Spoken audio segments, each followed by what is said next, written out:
نحمده ونصلي على رسوله الكريم أما بعد فأعوذ بالله من الشيطان الرجيم بسم الله الرحمن الرحيم إن هذا القرآن يهدي للتي هي أقوم صدق الله العظيم میں سینہ زخمی جسم گریا لے کر آیا ہوں میں سینہ زخمی جسم گریا لے کر آیا ہوں لبوں پہ تیرا شکوہ اے مسلمان لے کر آیا ہوں سرزمین فیصلہ آباد پر جو جل گیا پامال ہوا وہ ورق لے کر آیا ہوں محترم صدر محفل و معزز سامعین السلام علیکم ورحمۃ اللہ وبرکاتہ انتہائی واجب الاحترام بھائیوں آج اس تقریر مقابلے کے اندر جو موضوع حاضر لے کر آیا ہوں وہ ہے عظمت قرآن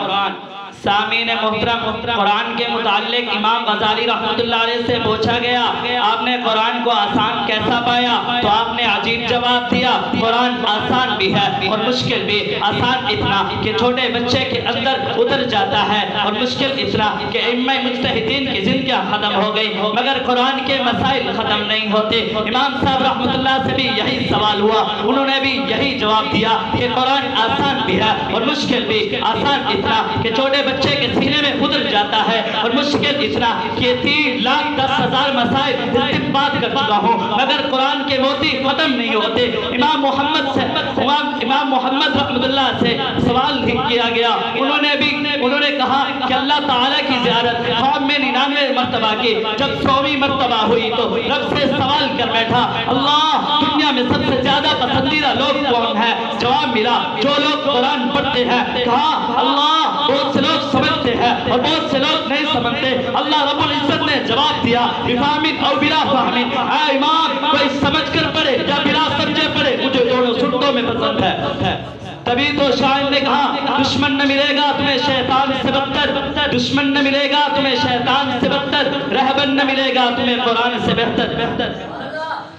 سامعین محترم قرآن وہ عظیم کتاب ہے جس کو اللہ تعالیٰ نے حضرت جبرائیل علیہ السلام کی وساطت سے حضور حضرت صلی اللہ علیہ وسلم کے قلب اطہر پر نازل کیا قرآن وہ عظیم کتاب ہے جس کی وجہ سے ہمیں دین کا شعور ملا قرآن وہ عظیم کتاب ہے قرآن وہ عظیم کتاب ہے جس کے بارے میں اللہ تعالیٰ نے ارشاد فرمایا ذالک الکتاب لا ریب فیہ جس کی حفاظت کے بارے میں کہا انا نحن نزلنا الذکر وانا له لحافظون جس کی باقی کے بارے میں کہا لا یمسہ الا المطہرون کفار کو چیلنج کرنے کے لیے کہا فاتوا بسورۃ من مثلہ لیکن جب اللہ کے عالم نے اس دنیا کے نظام کو بنانا چاہا تو آسمانی دنیا پر تمام فرشتوں کو جمع کیا جب تمام فرشتے جمع ہو گئے تو تمام فرشتے حیران و پریشان ہو گئے کہ آج کون سا دن ہے جس کی وجہ سے آج جمع کیا گیا مگر تھوڑی دیر کے بعد اللہ رب العزت نے اپنی زبان کما یلیق بشأنہ سے سورہ یاسین کی تلاوت شروع کی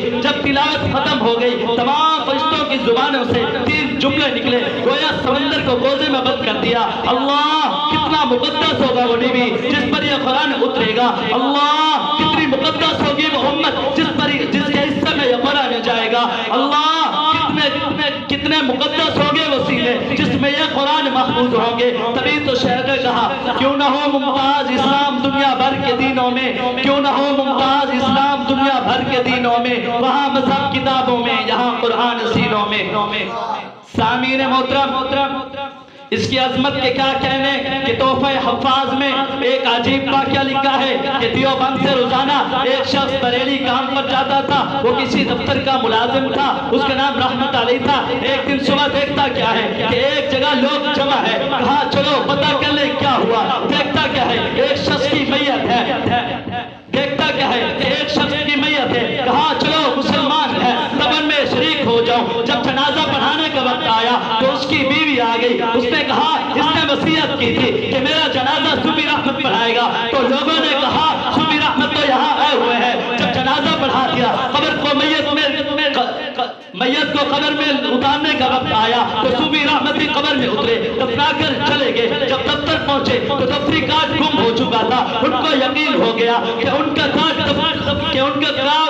کہ ان کا کان قبر ہی میں گرا ہے، تو واپسی پر اس عورت کے گھر آئے، کہا اگر اجازت ہو تو قبر کھول کر اپنا کان نکال لو، لیکن جب اہل محلہ کے لوگوں کے ساتھ قبر کا تختہ اٹھایا تو دیکھتا کیا ہے، قبر جنت کا باغ بن چکی ہے، قبر جنت کا باغ بن چکی ہے، کارڈ بھول گئے، سیدھا اسی عورت کے گھر ہے، کہا اس کا عمل کیا تھا جس کی برکت کی وجہ سے قبر جنت کا باغ بن چکی ہے؟ اس نے کہا یہ جہل تھا، قرآن پڑھنا نہیں آتا تھا، مگر صبح سویرے کام پر جانے سے پہلے قرآن کھولتا اور انگلی پھیرتا اور کہتا اللہ تو نے یہ بھی سچ کہا، یہ بھی سچ کہا، یہ بھی سچ کہا، یہی عمل تھا۔ اگر ایک جہل کی قبر صرف اتنی محبت کی وجہ سے باغ بن سکتی ہے تو میں اور آپ تو پڑھنا بھی جانتے ہیں، اور آج امت کو درپیش مسائل کا حل صرف اور صرف قرآن ہے، اسی کے ذریعے امت کو راہ صراط مستقیم مل سکتی ہے، مگر نا امید ہونے کی ضرورت نہیں۔ آخر میں اتنا کہوں گا، نہ گھبراؤ مسلمانوں، خدا کی شان باقی ہے، نہ گھبراؤ مسلمانوں، خدا کی شان باقی ہے، ابھی اسلام زندہ ہے، ابھی قرآن باقی ہے۔ وآخر دعوانا الحمدللہ۔